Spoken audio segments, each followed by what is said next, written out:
예, 안녕하세요. 오늘 독립전쟁 영화 읽기로 여러분들과 함께 이야기 나눌 한상원이라고 합니다.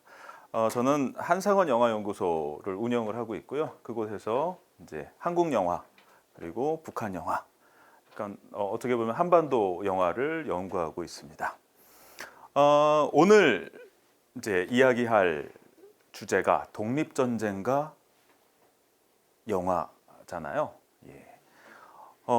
우리 독립전쟁 그 독립운동 당시에 일본군과 혹은 일본 경찰과 싸웠던 이 전쟁, 전투 뭐 이런 이야기를 하게 되면 제일 먼저 떠오르는 게 봉오동 청산리 전투겠죠. 예, 그 봉오동 청산리 전투가 있었던 고 1920년 무렵에 우리나라에서는 어떤 영화들이 만들어지고 있었는지, 그리고 우리나라 관객들은 어떤 영화를 봤는지 뭐 이런 얘기부터 시작해서 해방 이후에 봉오동 청산리 전투를 다룬 영화들까지 이야기를 하도록 하겠습니다. 우리나라에서 영화가 탄생한 지 100주년이 됐다라고 해서 행사들을 했던 기억이 아마 있으실 겁니다. 불과 몇 년 전이었죠. 2019년에 한국영화 탄생 100주년 기념 행사를 했습니다. 우리나라 최초의 영화는 연쇄극으로 만들어진 의리적 구토라고 하는 영화라고 얘기를 합니다. 그렇지만 우리나라, 그러니까 조선, 식민지 조선에서 우리나라 사람들이 아닌 식민지 조선에 살고 있는 일본인들은 1919년 이전부터 영화를 만들어 왔습니다. 그 얘기부터 좀 해보겠습니다. 1912년에 서울의 경성고등연회관이라고 하는 극장이 있었어요. 영화관이 있었습니다. 우리나라 최초의 상설영화관이라고도 불렸던 그 경성고등연회관에서 1912년에 촬영부를 조직하게 됩니다. 그러니까 영화관 안에 영화 촬영을 담당하는 그런 부서가 만들어지는데 그 영화 촬영부에서 당시 일본인들의 각종 행사들을 촬영하기 시작했어요. 그래서 예를 들어서 장충단 공원, 그 당시에도 있었습니다. 장충단 공원에서 경성과 용산 지역의 소방조, 그러니까 그 당시에는 이제 소방이 민간에서 하던 거였잖아요. 그래서 그 소방조의 훈련 상황들을 촬영해서 그것들을 관객들에게 보여주는 등 촬영 활동들을 한 기록이 있습니다. 그러니까 1910년대 초반에 이미 조선에 살고 있던 일본인들은 영화를 촬영을 하고 있었죠. 그리고 우리나라의 최초 한국인들이 만든 최초의 영화를 연쇄극 의리적 구토라고 얘기하잖아요. 연쇄극은 말 그대로 연쇄라고 하는 게 쇠사슬이 이렇게 연결되어 있다는 뜻입니다. 그러니까 서로 다른 두 개의 장르가 이렇게 연결되어 있는 흥행물을 연쇄물이라고 불러요. 그러니까 예를 들어 연극과 영화가 서로 연결되어 있을 수 있죠. 그리고 영화와 다른 기타 뭐 예를 들어 일본의 전통 연희들 나니야 부시니 뭐 이런 것들이 또 연결되어 있을 수 있죠. 그런 것들을 연쇄물이라고 불렀어요. 그 중에서 연극에서 연극을 공연하면서 연극의 일부 장면을 영화로 촬영해서 보여주는 것, 이거는 연극입니다. 그러니까 연극의 일부 장면을 영화로 보여주는 것을 연쇄극이라고 불렀습니다. 반대도 있죠. 영화의 일부 장면을 연극으로 보여주는 것도 있겠죠. 그거는 연쇄 활동 사진이라고 불렀어요. 여하튼 연쇄극이라고 하는 게 1910년대 중반에 엄청난 인기를 끕니다. 일본에서도 인기를 끌었고 조선에서도 인기를 끌었어요. 왜 그랬냐? 1914년에 무슨 일이 일어났죠? 1914년에 1차 세계대전이 일어납니다. 1차 세계대전이 일어나면서 일본에서 사용되는 필름의 수입처가 전쟁터가 돼버린 거죠. 일본에서 사용되는 필름들, 서양 영화의 대부분은 프랑스에서 왔어요. 빠떼니 고몽이니 뭐 하는 이런 회사들에서 전 세계에 배급하는 영화들의 일부가 이제 일본에 들어와서 그것들을 일본의 관객들과 조선의 관객들이 봤죠. 그리고 일본에서는 어마어마하게 많은 수의 양을 촬영해서 영화로 만들었어요. 그러니까 당시 1910년대 세계 3대 영화 대국 중에 하나가 일본이었습니다. 엄청나게 많은 수의 영화들을 만들어내는 나라였는데 그 영화를 만들기 위한 필름, 우리가 보통 생필름이라고 얘기합니다. 그 생필름은 어디서 수입해 왔느냐? 독일에서 수입해 왔어요. 그런데 프랑스와 독일이 전쟁을 하고 있죠, 지금. 그러니까 일본으로 수입되는 필름의 양이 확 줄어버립니다. 그러니까 영화를 제작하는 사람들이 영화를 예전에 제작하는 거에 제작비에 훨씬 많은 수의 제작비가 들겠죠. 필름값이 폭등하니까. 그러니까 필름을 사용하지 않고 영화를 만드는 법을 고민하게 되는 거예요. 그래서 어떻게 하느냐? 영화를 찍으면서 일부 장면 안 찍어요. 그거는 그냥 극장 안에 누가 있어요? 변사들이 있죠. 변사들 보고 공연하게 하는 거예요. 그게 연쇄활동사진입니다. 연쇄활동사진이 1910년대 중반부터 엄청나게 인기를 끌어요. 마찬가지로 극단들도 그렇게 되니까 우리도 이런 것들을 좀 활용해야 되겠다라고 생각을 했겠죠. 그래서 연극을 공연하면서 연극의 일부분을 영화로 촬영해서 보여주는 연쇄극을 만들기 시작하는 거죠. 우리나라에서 연쇄극은 1915년 인천 가북기자에서 처음 상영됐습니다. 인천 가북기자에서 왜 연쇄극을 만들었냐면 1915년 요 무렵에 인천에 영화관이 만들어져요. 표관이라고 하는 영화관이 만들어지는데 이전까지는 인천 가북기자가 인천에서 가장 큰 극장이었고 관객들을 독점했는데 경쟁 극장이 생겼는데 그게 하필이면 영화관인 거죠. 인천 가북기자는 말 그대로 가북기를 공연하기 위한 극장인 거죠. 그러니까 연극을 주로 공연하는 데였는데 경쟁 영화관, 경쟁 극장이 영화관으로 탄생을 하니까 이게 지금 이제 당시 관객들이 연극보다는 영화를 훨씬 더 좋아하잖아요. 그러니까 이게 상대가 안 되는 거예요. 그래서 우리도 뭔가 새로운 걸 해보자. 그래서 인천 가북기자 안에 있는 배우들을 일본으로 보내서 연쇄극용 필름을 찍어요. 그 다음에 그것을 자신들이 공연하면서 그것을 상영하게 되는 거죠. 그래서 기의 야람이라고 하는, 그러니까 물가의 반폭풍 뭐 이런 뜻이겠죠. 기의 야람이라고 하는 작품이 최초로 공연된 연쇄극이었습니다. 일본인들이 한. 그리고 일본의 유명한 연쇄극단들이 조선에 와서 공연도 하겠죠. 근데 이 일본에 있는 연쇄극단들의 특징은 뭐냐면 뭔가 그 지역의 관객들에게 더 많은 재미를 주는 거겠죠. 그러니까 어때요? 일본에서 온 극단들이지만 이 사람들이 카메라맨을 데리고 와요. 그래서 이 카메라맨들이 낮에 촬영해요. 그 야외에서 예를 들어 서울 같으면 뭐 남대문도 촬영하고 뭐 서울역도 촬영하고 뭐 본정통도 촬영하고 뭐 이런 이제 서울의 거리들을 촬영한 다음에 그것들을 현상하고 인화해서 그날 밤에 보여주는 거예요. 연극 속의 한 장면으로. 그러면 사람들이 깜짝 놀라. 낮에 이거 촬영했는데 밤에 우리가 이걸 보는구나. 그러고 너무 신나하는 거죠. 그런 식의 재미를 주는 그런 이제 연쇄극을 만들었는데 가장 먼저 조선에서 연쇄극을 촬영한 사람들은 시부자와 일좌라고 불리는 일본의 연쇄극단이에요. 이 사람들이 평양에 와서 공연하면서 평양 시내에 뭐 부병루니 뭐 이런 경승지들을 촬영을 해서 자신들이 공연할 때 그것을 활용했어요. 그리고 곧이어 기시노야 일자라고 하는 극단이 서울에 와서 노도의 달이라고 하는 작품을 공연할 때 이 노도의 달은 당시 서울에 살고 있는 일본인들은 다 알아요. 왜? 당시 경성일보에 연재되는 연재소설이에요.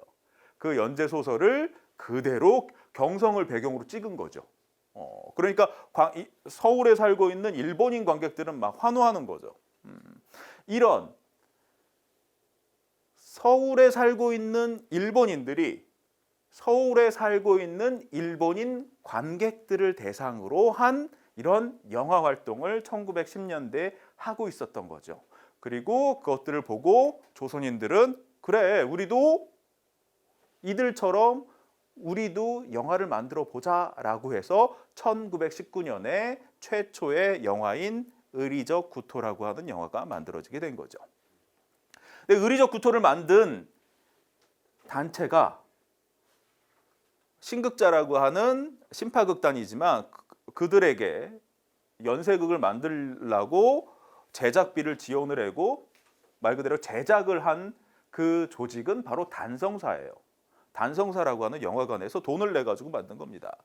그 당시에 영화를 만들 수 있는 주요한 단체라고 얘기한다면 극장이에요.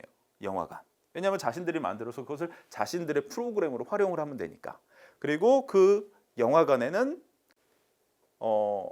지방 순업대도 있었어요. 그러니까 지방을 다니면서 각 지역에서 그 필름들을 공연을 하면서 돈을 벌 수가 있었죠. 그렇기 때문에 영화를 만들 수 있었습니다. 마찬가지로 일본인 영화관에서도 이렇게 영화를 만들었어요. 연쇄극이 아니라 이건 영화예요. 황금관이라는 극장이 있습니다. 아마 여러분들은 이 황금관이라는 극장이 낯설겠죠. 황금관이라는 이름을 별로 들어본 적이 없을 테니까. 그렇지만 여러분들이 좀 익숙한 이름으로 얘기한다면은 그래 이런 생각이 드실 만한 이름이 있죠. 국도극장. 예, 국도극장의 전신이 황금관입니다. 1913년 1월 1일 날 개관을 한 아주 오래된 극장이었죠. 이 황금관의 운영자가 1919년 2월 달에 영화를 만들어서 상영하게 됩니다. 그 영화의 제목은 누의가라고 하는, 그러니까 눈물의 집이라는 뜻이죠. 누의가라고 하는 작품을 만들었는데 이게 어떤 내용이냐면 부산에 살고 있는 일본인 가족의 이야기예요. 그런데 그 부산에 살고 있는 일본인 가족인데 너무 가난해요. 너무 가난한데 1차 세계대전이 터지면서 징집되죠. 아버지가 징집된 거예요. 근데 자식들이 이렇게 쭈르륵 있어요. 뭐 4-5명 돼요. 심지어 그 부인은 또 이렇게 아이를 배고 있죠. 그래서 너무 힘들게 사는 이 부산의 출정 가족을 소재로 한 영화를 만들었어요. 이 르포 기사가 신문에 나면서 일본인들 사이에서는 이 사람들을 돕자라고 하는 분위기가 막 형성됐거든요. 그래서 이 사람들의 이야기를 담은 영화를 황금관에서 만들어서 상영합니다. 그런데 지금 이때 19년 2월 21일 날 상영이 됐잖아요. 1919년 또 그 다음에 유락관에서 만든 영화는 4월 28일 날 상영이 됐고요. 왜 1919년에 극장에서 영화를 만들기 시작했을까요? 왜냐? 우리 고종 황제가 언제 돌아가셨죠? 1919년 1월에 돌아가셨죠. 1월 말에.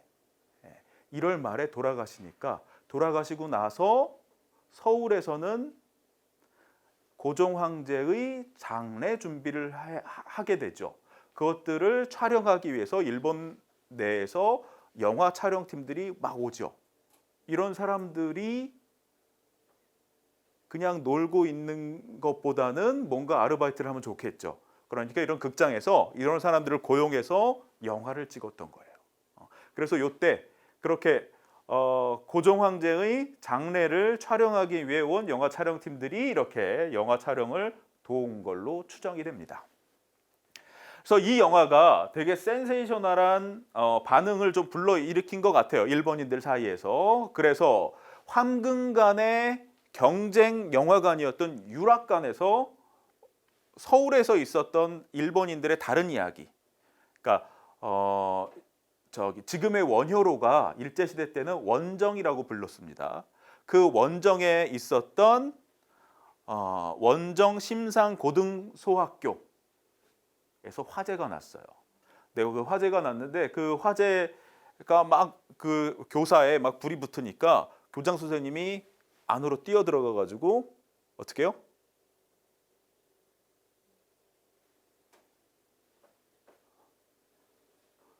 일본 천황의 사진을 들고 나오다가 이렇게 죽는 거죠. 그 사건을 소재로 한 영화를 또 만들어요. 제목이 스즈키 교장이라고 하는 영화가 이때 만들어집니다. 이렇듯이 1919년 무렵에는 조선에 살고 있는 일본인들의 이야기를 영화로 만들어서 보여줬어요. 이 말은 뭐냐? 1919년 3월 1일, 그러니까 3.1절 이전에 조선에 살고 있는 일본인들은 마치 조선에는 조선인이 살고 있지 않은 것처럼 생각하고 행동했던 거죠. 자신들의 이야기만 보여주는 거죠. 자신들의 활동, 자신들이 즐기는 것, 자신들의 이야기, 뭐 이런 것들을 영화로 보여주는 그런 일들을 주로 했습니다. 그런데 3.1운동이 발발하죠.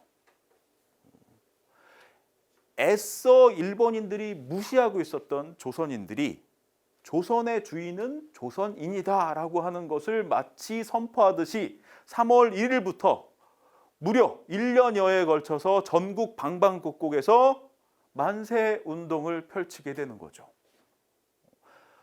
가장 먼저 뭔가 대응해야 할 사람들이 조선총독부, 그러니까 조선을 지배하고 있는 이 권력기관이죠.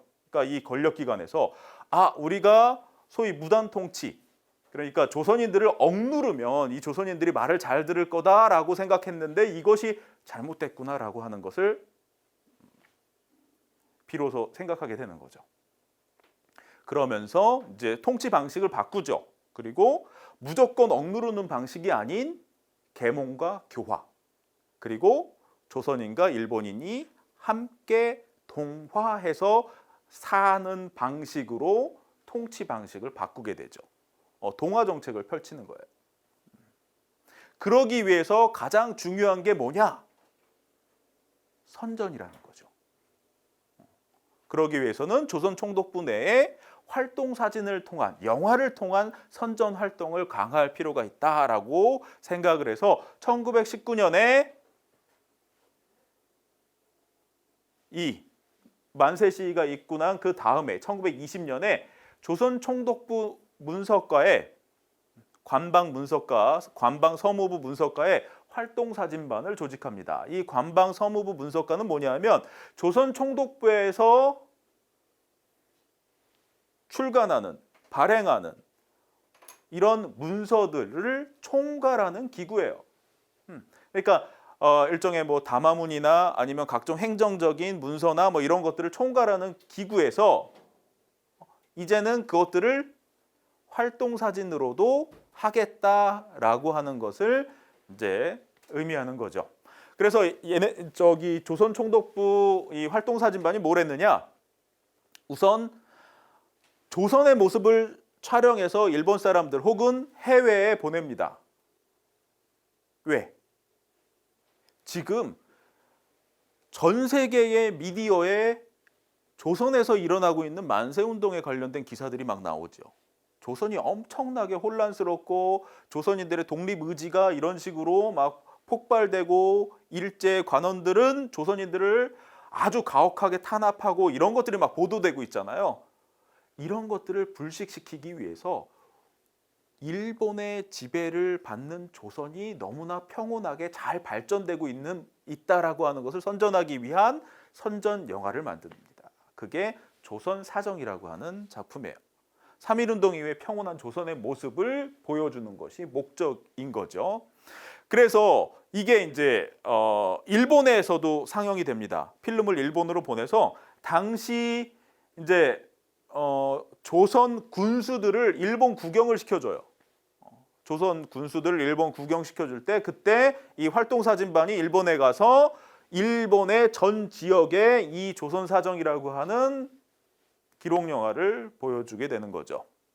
그리고 21년도에는 동양협회라고 하는 단체를 통해서 일본 전역에서 또 상영이 되고요. 그리고 평화기념박람회에서도 또 상영이 되면서 1920년대 초반 이 조선사정이라고 하는 다큐멘터리는 일본인들에게 그리고 해외에 살고 있는 사람들에게 조선이 일제의 지배를 받으면서 평온하게 잘 지내고 있다라고 하는 것을 보여주기 위한 목적으로 만들어서 상영됐던 거죠. 반대의 경우도 있어요. 뭐냐? 조선인들 너희들 일제에 저항하지 말고 일본 사람들의 말을 잘 들으면 너희들도 부유하고 행복하게 잘 살 수 있어라고 하는 것을 보여주는 방식. 군수 시찰단이 일본을 방문했다고 얘기했죠. 그때 활동사진반이 같이 갔다고 얘기했습니다. 그 활동사진반이 활동사진을 보여주기만 한 게 아니라 활동사진을 또 촬영해요. 일본의 경승지뿐만 아니라 발전된 일본의 산업 뭐 이런 것들을 보여주면서 일본이 이렇게 발전됐기 때문에 조선 너희들은 뒤처졌잖아. 그러니까 너희들이 발전하기 위해서는 일본 말을 잘 들어야 돼. 이런 것들을 은연중에 보여주기 위한 목적으로 이렇게 내지사정이라고 하는 작품을 만들어서 이거는 반대로 어디에다 상영해요? 조선 내에서 상영하게 됩니다. 이런 식으로 조선총독부 활동사진반에서는 뭐 조선의 여행, 조선의 밤, 뭐 이런 등등등등 1920년부터 그 다음에 1930년대 후반에 이르기까지 다수의 활동사진과 그 다음에 뉴스 영화들을 제작해서 이제 다양한 방식으로 상영 활동을 전개했습니다. 이런 식으로 1920년대 초반에 조선 총독부 내에서는 활동 사진을 활용하는 이제 방법들이 막 시작이 돼요. 여기 관방 문석가의 활동 사진반뿐만 아니라 활동 사진을 통한 선전 계몽 활동이 필요하다고 여겨지는 각 부서마다 활동 사진을 이용한 선전 활동들을 전개하는 거죠. 우선 위생 영화. 지금 우리가 이 코로나로 인해서 큰 고통을 받고 있잖아요. 1919년 전후에도 이런 전염병이 전 세계적으로 유행한 적이 있었죠. 뭐가 있었죠? 그렇죠. 스페인 독감이 전 세계적으로 유행합니다. 우리나라에서도 스페인 독감이 유행했을 뿐만 아니라 스페인 독감과 함께 뭐 콜레라 뭐 이런 것들이 또 창궐하기도 했어요. 그래서 우선 조선인들에게 조선에 살고 있는 사람들에게 이 위생 문제에 대한 경각심 뭐 이런 것들을 알려줄 필요가 있죠. 그래서 1919년 4월에 위생회라고 하는 것을 조직하게 합니다. 여러분들 위생 문제는 경무 활동 중에 하나입니다. 그러니까 경찰이 하는 업무 중에 하나가 위생 활동이에요. 그래서 이제 경무국이 주도가 돼서 이렇게 위생회라는 것을 설치하게 돼요. 가장 먼저 서울에 설치가 됐겠죠. 그래서 경무총감부, 그리고 경기도 경무부, 경성부청의 위생당국, 그다음에 본점과 종로의 경찰서장이 중심이 되어 이 위생회를 조직하게 됩니다. 이 위생회라고 하는 것은 말 그대로 위생 활동을 홍보하고 계몽하고 뭐 교육하고 뭐 이런 것들을 이제 담당하는 그런 일을 했겠죠. 그래서 어떤 것들을 이용해 가지고 이 위생 교육을 시킬까라고 하는 것을 고민하게 되죠. 그래서 가장 먼저 이제 손쉽게 할 수 있는 게 환등. 환등이라고 하는 것은 여러분들 슬라이드 예전에 학교에서 이렇게 슬라이드 필름을 이용해 가지고 사진을 크게 확대해서 보여주는 그게 환등기죠. 이런 환등기를 이용해서 이제 선전 활동을 하는 거죠. 이 선전 활동이라고 하는 것은 이런 거예요. 뭐 병균의 모습, 이런 병균이 있다. 뭐 이런 콜레라균이나 뭐 이런 것들을 막 보여주고, 그 다음에 콜레라에 걸린 사람들, 그런 사람들을 막 보여주고. 그래서 콜레라에 걸리면 뭐 이제 어떠한 증상들이 있고 막 이런 것들을 설명해 주죠. 그리고 이것들을 예방하기 위한 방법, 뭐 이런 것들을 설명해 주고. 이 설명은 누가 해요? 우리가 영화를 설명해 주는 사람은 변사라고 얘기하잖아요. 변사가 누가 될까요? 의사들이 합니다. 공의들이. 의사들이 이제 막 설명해 주는 거죠. 그리고 심지어 사람들이 많이 모였잖아요. 그럼 그 자리에서 예방 주사를 막 놔주기도 해요. 그 다음에 또 좋은 거는 뭐 활동사진, 영화를 통해서 보여주면 사람들이 영화를 보기 위해서도 많이 모이죠. 그리고 영화는 이제 재밌는 거 플러스 그 다음에 위생과 관련되어 있는 내용을 가진 그런 이제 계몽 영화 뭐 이런 것들을 보여주기도 하고요. 그 다음에 보다 재밌게 보여주기 위한 방식으로 극화해서 보여주는 거, 연극으로 보여주는 거. 그래서 연극 같은 것들도 고안하게 합니다. 그러니까 여러분들 아까 1919년 우리가 19년에 일본인들이 만든 영화들 얘기했을 때랑 좀 다르죠. 지금은 19년 이후에 조선 총독부의 활동 사진을 활용한 이 선전의 목적은 조선인들을 대상으로 한 거예요. 조선인들의 위생, 좀 뒤에 나오겠지만 뭐 저축, 뭐 이런 등등 뭐 이런 것들을 조선인들을 대상으로 한 것으로 좀 바뀌죠. 그래서 1919년 9월에 경성부 위생활동회가 이제 본격적으로 활동을 시작을 합니다. 그리고 그 당시에 이제 유행하고 있던 호열자, 뭐 장티푸스, 뭐 이런 것들을 이제 그거에 아까 얘기했듯이 증상, 그다음 병균의 모습, 그다음에 예방 방법, 뭐 이런 것들을 보여줍니다. 그리고 그것을 영화관에서 보여주기도 하고요. 그다음에 이제 보통 이제 2번 해요. 낮에 한 번, 저녁에 한 번. 낮에는 영화관에서 합니다. 왜? 그 당시 영화관은 밤에만 문을 열었거든요. 그러니까 낮에는 이제 비죠. 그러니까 그 빈 영화관을 이용해서 낮에 이제 한 번 이제 상영을 하고 그 다음에 밤에는 그 영화관이 영업을 해야 되니까 어디서 해요? 야외에서 하는 거죠. 야외 어디? 학교 운동장. 이런 사람들이 많이 모일 수 있는. 깜깜하니까 영화 상영도 가능하죠. 이런 데서 이제 영화 위생 활동회의 활동이 시작되죠. 1919년에 경성에서부터 위생활동회 활동이 시작이 됩니다. 그리고 20년 되면 본격적으로 전국적으로 이 위생활동회가 열리게 되죠. 그리고 이제 경무국께서는 이제 위생 환등을 직접 제작하기도 하고 그 다음에 활동사진 상영회를 또 개최하기도 합니다. 이 활동사진 상영회에서 상영된 필름들은 일본에서 가져온 것들인데 그 일본에서 제작한 것도 있고 그 다음에 외국에서 수입한 것들도 있어요.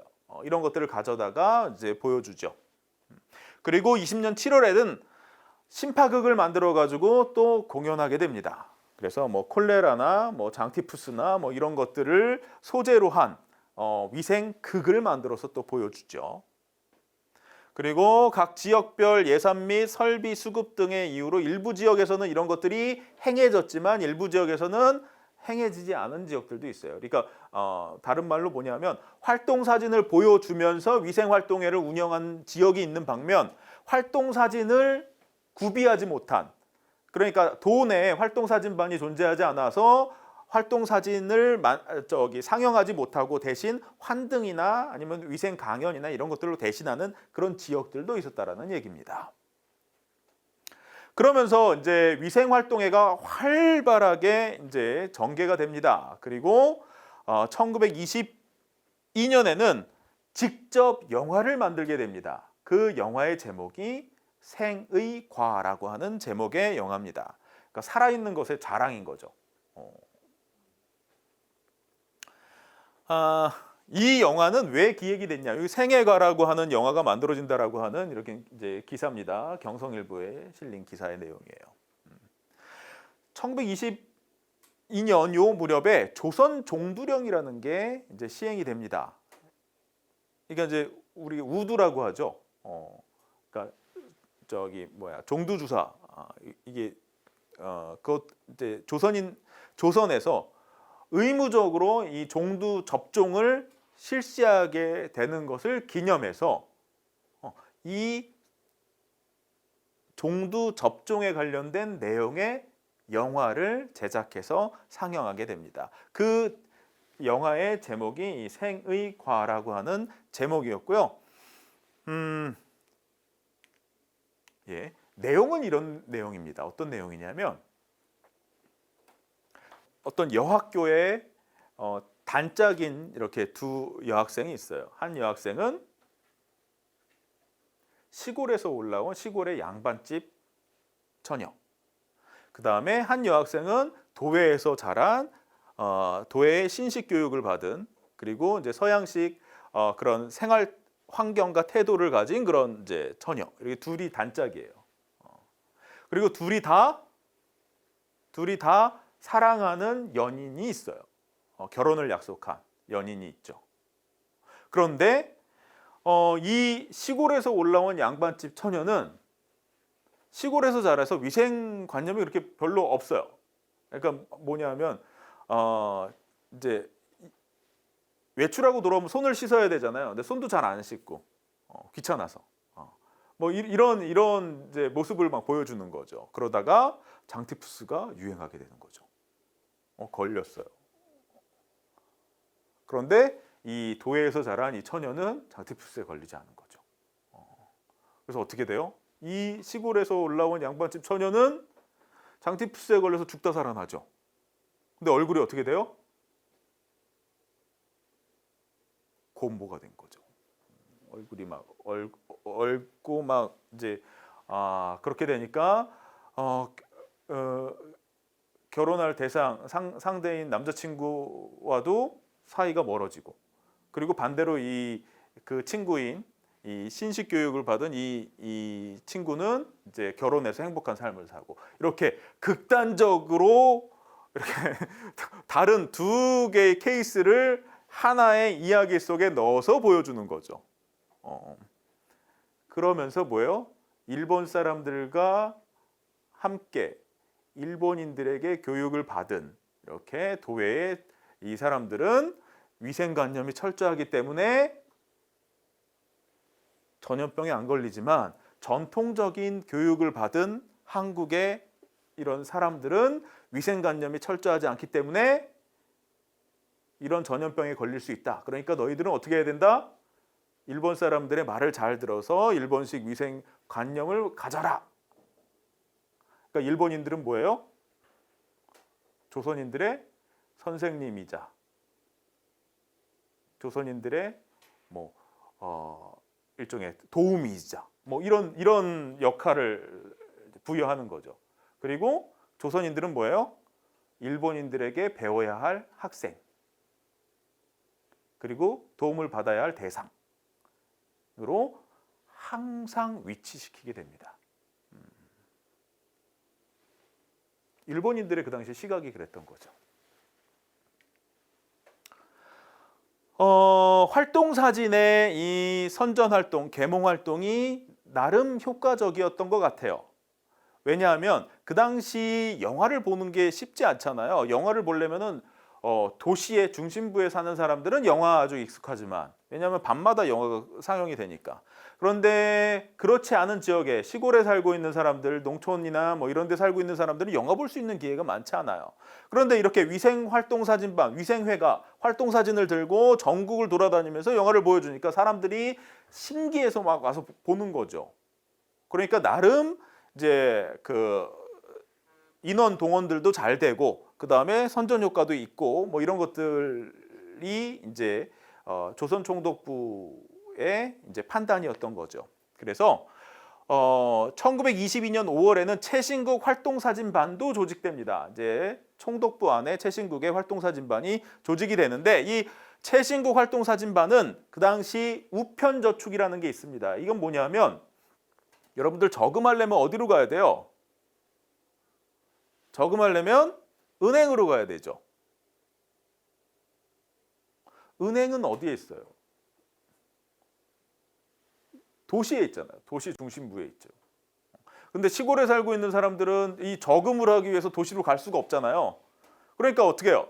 돈을 그냥 이제 집에다 쌓아놓고 있는 거죠. 그래서 이때 최신국에서 뭘 고안을 하냐면, 어차피 우체부는 우편을 배달하기 위해서 전국을 다니죠. 그러니까 그 우체부한테 예금을 받게 해요. 그게 우편저축입니다. 그래서 우편 저축 제도를 실시하면서 그것들을 홍보하기 위한 영화를 이제 공모하게 돼요.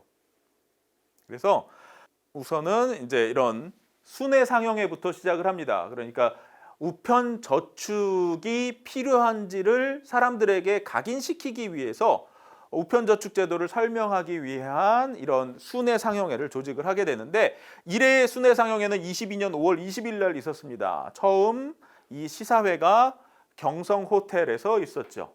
그러니까 경성 호텔 거기서 시사회를 열고, 그 다음에 경성 공회당, 그러니까 경성 호텔은 지금의 철도 호텔, 그러니까 조선 호텔을 얘기합니다.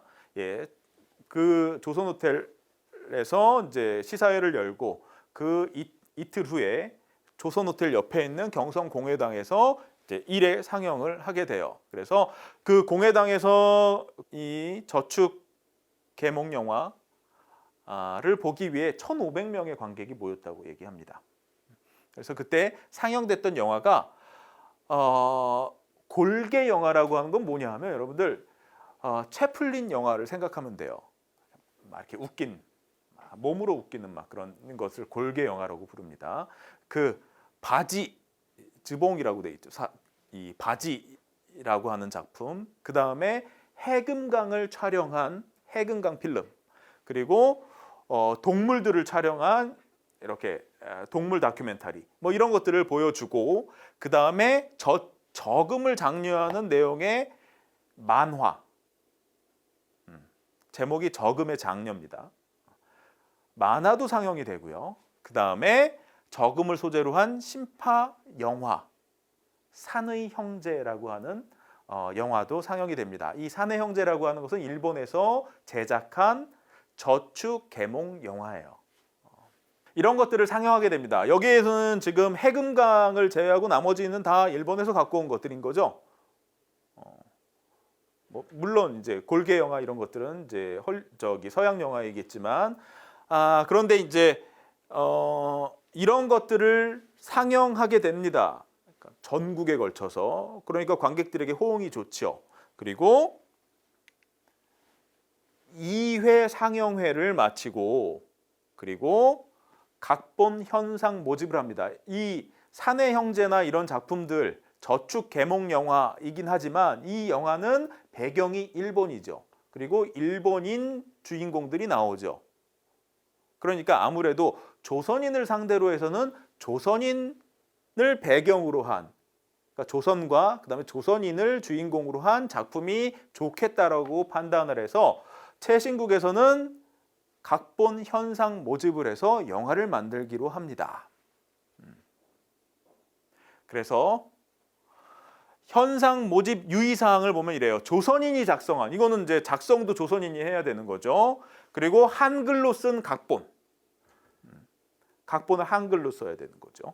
그리고 내용은 이래요. 근검 저축을 통해 입신하거나 집안을 일으키거나 세상에 이익이 되는 실제 이야기, 실화를 이제 소재로 한다라고 하는 내용입니다. 그리고 자기의 경험이나 타인에게 들어 알고 있는 것으로 주인공은 반드시 조선인이어야 한다. 이게 단서 조항입니다. 그러니까 앞서 만들어진 사내 형제나 이런 것들은 일본에서 제작한 영화이기 때문에 아무래도 조선인들에게는 좀 거리감이 있다라고 판단을 하고, 조선인을 주인공으로 한, 조선을 배경으로 한 작품을 만들면 훨씬 더 조선인들에게 효과적이다라고 생각을 했겠죠. 그래서 현상 모집을 하고, 이제 재밌는 거는 요령도 다 적혀 있어요. 명료한 글씨로. 글씨를 명료하게 써야 되죠. 이렇게 막 흘려 쓰거나 이래서 잘 못 알아보면 안 된다는 거죠. 명료한 글씨로 알아볼 수 있어야 하고, 20자 20행, 그러니까 400자 원고지죠. 400자 원고지 총 20매 분량으로 제출해라. 그리고 9월 15일까지 최신국에 도착한 걸 대상으로 뽑아서 그것을 영화로 만들겠다라고 하죠. 그래서 1등은 현상금 500원, 2등은 200원, 그다음에 3등은 50원, 뭐 이런 식으로 이제 차등을 해서 이제 현상 공모를 해서 그 중에 선택된 작품을 영화로 만들게 됩니다. 그게 여러분들 영화를 좋아하시는 분들은 한 번쯤 들어봤을 법한 월하의 맹세라고 하는 영화입니다. 월화의 맹세는 그러니까 22년 9월에 각본 공모를 실시했잖아요. 이 각본 공모한 것을 가지고 그해 겨울에, 그러니까 뭐 10월, 11월, 뭐 12월 요때 이제 제작을 했겠죠. 그래서 이 제작을 누가 했느냐? 윤백남이라고 하는 분이 하게 됩니다. 윤백남이 그 당시에 이끌고 있던 극단이 민중극단이라고 하는 극단이에요. 이 민중극단의 손으로 영화가 만들어지지요.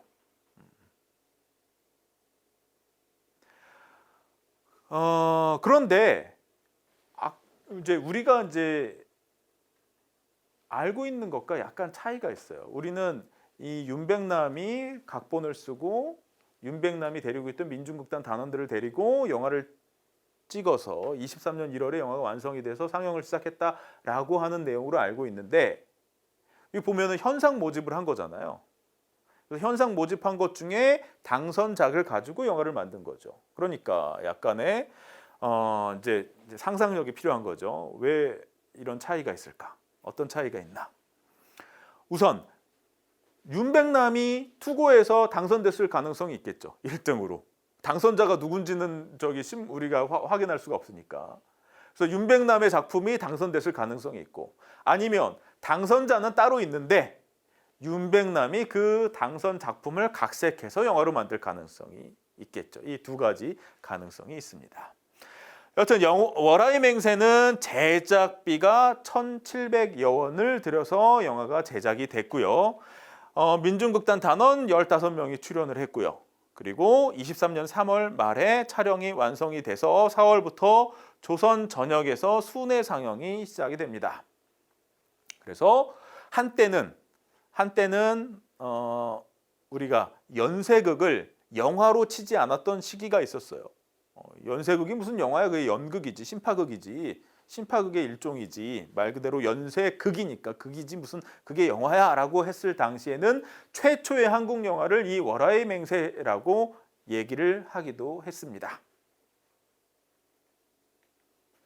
그런데 내용이 알려진 게 두 가지 종류의 내용이 알려져 있어요. 좀 이상하죠. 하나는 매일신보 기사에 실려 있는 간단한 줄거리입니다. 어떤 내용이냐? 어떠한 집에 삼촌이 방탕해서 궁경에 빠졌음에 가운을 만회하고자 가련한 남매 2명이 야색이 창망한 달 아래에서 결심하고 그의 급한 비운을 바로 잡고자 한 것이라고 내용이 적혀져 있어요. 그러니까 가세를 기울게 한 거는 삼촌인 거죠. 그리고 그 삼촌이 방탕하게 생활해서 가세가 기운 것을 이 남매가 아마 저축을 통해서 이제 가세를 바로잡는다라고 하는 내용이 월화의 맹세의 내용이다라고 매일신보에 적혀 있어요. 아마 이게 월화의 맹세의 원래 내용일 수 있죠. 그런데 월화의 맹세 제작에 참여했던 안종화라고 하는 분이 쓴 한국 영화 측면 비사라고 하는 책에는 좀 더 다른 내용이 담겨 있습니다. 뭐냐? 결혼을 앞둔 남녀가 있어요. 약혼자가, 남자죠. 약혼한 남자가 도박에 빠진 거죠. 그래서 결혼 자금을 다 도박으로 탕진하게 돼요. 큰일 났죠. 돈을 다 탕진해서 결혼할 수 없는 상황이잖아요. 그 소식을 알게 된 장인이 부르죠. 그 청년을. 그래서 혼을 냈겠죠. 야, 너 이렇게 살림을 새로 꾸릴 사람이 이렇게 방탕하게 살면 되겠느냐? 도박 같은 걸 하면 되겠느냐라고 꾸짖으면서 뭘 꺼내요? 통장을 꺼내겠죠. 그러면서 저축을 통해서 이제 근검하게 잘 살아라라고 이제 이렇게 달래주면서 이제 그 두 사람의 미래를 이제 축복해주겠죠. 그리고 이 두 사람은 달 아래서 달 아래서 이 통장을 부여잡고 우리 이제 저축을 통해서 근검 절약하면서 행복한 삶을 삽시다 이렇게 맹세를 하면서 끝난다라고 하는 내용이라고 얘기합니다. 그러니까 두 가지 내용이 이제 있는데 제 생각은 이 첫 번째 있는 내용이 좀 맞을 것 같아요. 왜냐하면 매일신보에 있는 그 당시 기사이기 때문에 보다 좀 정확한 것 같고, 이 안종화 선생의 그러면 기록은 어떻게 되느냐? 안종화 선생은 심지어 여기 참여했잖아요. 참여한 본인의 이야기잖아요. 아마도 그 이전에 만들어진 저축 계몽 영화의 줄거리는 아닐까라고 하는 생각입니다. 1921년에 윤백남이 똑같이 저축 계몽 영화를 만든 적이 있다고 합니다. 윤백남은 여러분들 어떤 인물로 알고 계신가요? 다양한 일을 한 사람이에요. 그러니까 방금 얘기한 거 들으면 영화 감독인 거죠. 근데 영화 감독만 한 게 아니라 이분이 소설도 썼죠. 연극도 했어요. 그리고 신문 쪽에서도 활동했어요. 심지어 원래 출신은 은행 쪽에서 일을 했죠. 이분이 동경에 유학하면서 상업을 전공했어요. 국비 유학생으로 도쿄에 가서 상업을 공부하고 와서 은행에서 일하던 사람입니다. 그러니까 조선에 있었던 일본인 은행가들과 아주 친하죠. 그래서 식산은행에 있던 몰이라고 하는 사람을 통해서 돈을 지원받아서 이 저축 계몽 영화를 만든 적이 있다고 해요. 아마 그 내용은 아닐까라고 하는 생각입니다. 그래서 식산은행에서도 순회활동사진회를 조직해서 이제 전국을 다니면서 영화 상영을 한 적이 있어요. 이렇듯이 지금 보면은 이 조선총독부 내에 관방문서과에도 활동사진반이 있었고요. 그 다음에 경무국 위생과에도 활동사진반이 있었고요. 그 다음에 최신국에서도 활동사진반이 있었죠. 이렇게 활동사진을 통한 선전활동이 필요하다라고 여겨지는 그런 기구에서 활동사진을 제작해서 조선인을 어떻게 해요? 계몽하고 교화하고 동화하는 목적으로 활용을 했던 거죠. 이건 조선 총독부의 활동이고요. 조선 총독부의 기관지가 있죠. 뭐예요? 경성일보에서도 이런 일종의 영화를 만들기도 합니다. 경성일보에서 1921년 9월에 경성일보사에서 영화를 만든다라고 이제 홍보하기 시작합니다. 1921년 9월에 만든 이유가 있어요. 뭐냐? 경성일보사가 지령, 그러니까 신문이 매일매일 나오잖아요. 이 지령 5,000호를 맞아서 이 5,000호 기념 영화를 만들게 됩니다. 그리고 그것을 만들어서 전국에 있는 경성일보 독자들에게 무료로 상영하는 그런 프로그램을 기획하죠. 그래서 만들어지게 됐는데 1회 작품은 생익이라고 하는, 그러니까 여기서 생익이라고 하는 거는 이제 이 생자는 약간 생맥주의 생자겠죠. 그러니까 약간 거친, 아직 능숙하지 않은 날개는 두 쪽 있죠. 그러니까 여기서 한쪽 날개는 일본, 한쪽 날개는 조선이겠죠. 그러니까 내용은 알려져 있지 않아요. 내용은 알려져 있지 않지만 이 내용이 동화극, 내선 동화를 목적으로 한 극이다라고 하는 것만 알려져 있습니다. 그리고 조선에 공연 왔던 일본의 키네마회라고 하는 단체의 사람들을 데리고 영화를 찍었어요. 그리고 그 사람들이 아까 이야기했던 연쇄극 형태로 영화를 상영을 했습니다. 그러니까 서울에서는 이야기가 좀 더 있는 거죠. 왜냐하면 배우들이 등장해가지고 이제 뒷부분에는 배우들이 연기를 하는 부분이 있지만 지방에서는 그냥 영화만 상영을 했겠죠. 그런데 전국 방방곡곡을 다니면서 이 영화를 상영하니까 호응이 아주 좋았습니다. 그래서 이제 두 번째 작품을 만들게 됩니다. 두 번째 작품은 애의 극, 사랑의 끝이죠. 사랑의 끝은 뭐예요? 결혼이겠죠. 그러니까 이거는 내선 결혼을 장려하기 위한 내선 결혼을 소재로 한 영화가 만들어집니다. 이 영화에 대해서는 좀 더 구체적인 내용들이 알려져 있습니다. 우선 이 영화를 만든 사람, 원작, 그리고 촬영, 연출까지 담당한 사람이 야지마 류도라고 하는 당시 경성일보 기자였어요. 이분은 일본의 아동문학에도 이제 일정한 관련을 가지고 있는 아동문학가이기도 합니다. 이 야지마 류도가 영화를 이제 만들었죠. 그리고 당시 경성에 와서 공연을 하고 있던 구제료라고 하는 사람이 이끌던 동경 가무국 협회의 신극부원들이 출연했어요. 이 영화에. 그리고 내용은 방금 얘기했던 내선 결혼을 소재로 삼고 있습니다. 내용을 간단히 소개하면 이래요. 조선인 처녀. 여러분들 이 식민지 상황에서는 항상 남자는 일본인이 합니다. 그리고 여성은 조선인이 하고. 그러니까 일본인들의 시각에서 항상 우월하고 뭐 남성적이고 뭐 이런 것들은 다 일본이 하는 거죠. 그리고 조선은 좀 더 여성적이고 뭐 이런 것들로 이제 배치를 시키는 겁니다. 조선인 처녀가 월미도로 해수욕을 갑니다. 당시 경성일보에서 이제 매년 여름마다 했던 게 뭐냐면 해수욕 대회를 열어요. 그래서 인천에 있는 월미도의 해수욕장에 해수욕 열차가 다닙니다. 그러니까 서울에서부터 인천까지 경인선에 해수욕 열차가 다니는데 이 해수욕 열차를 비롯해서 이 월미도에 있는 이 이제 해수욕장과 막 이런 것들을 막 보도해주고 그 다음에 그 행사도 열고 막 이럽니다. 그러니까 그것들을 소재한 거죠. 그래서 월미도로 조선인 처녀가 이제 해수욕을 가요.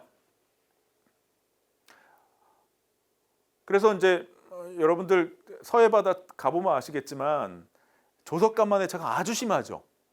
그러니까 이제 뻘이 막 이렇게 이제 펼쳐져 있는 거죠. 그래서 너무 신나가지고 이제 이 뭡니까 갯벌에서 이제 조개도 캐고 막 신기한 것도 보고 막 이러면서 막 이제 즐거운 시간을 보내고 있다가 갑자기 막 물이 들어오는 거죠.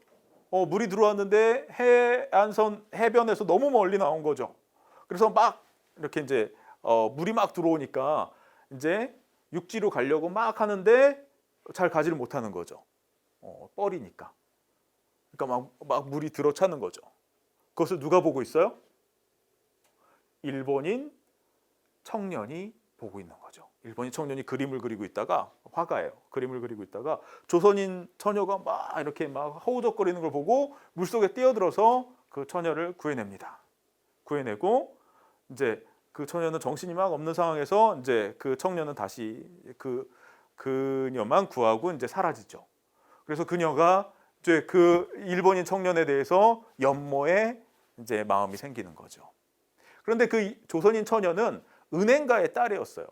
그리고 약혼자도 있는 그런 상황이었죠.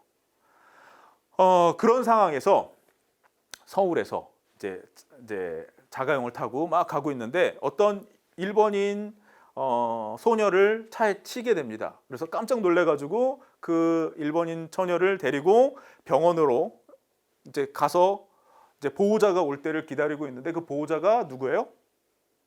자신을 구해줬던 일본인 청년이었던 거죠. 그래서 그렇게 우연찮게 만나게 돼서 좋은 감정을 갖게 됩니다. 그리고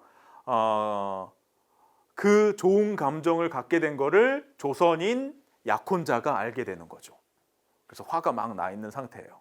그런데 그 일본인 청년이 월미도에서 그렸던 그림을 팔아서 돈을 좀 벌게 돼요. 그래서 이번에는 더 위대한 작품, 더 좋은 작품을 만들기 위해서 어디로 가요? 금강산으로 가게 됩니다. 조선 영화, 일제시대 때 조선 영화에서는 항상 금강산이 나와요. 조선을 상징하는 산이었기 때문에 그렇죠. 그러니까 남성적인 산인 백두산은 안 나옵니다. 여성적인 산인 금강산이 조선을 상징하는 산이었던 거죠. 그러니까 일본을 상징하는 산 하면 무슨 산이에요? 후지산이죠. 남성적인 후지산. 조선을 상징하는 산은 금강산. 뭐 이런 식인 거죠. 배치가. 금강산에 가게 돼요.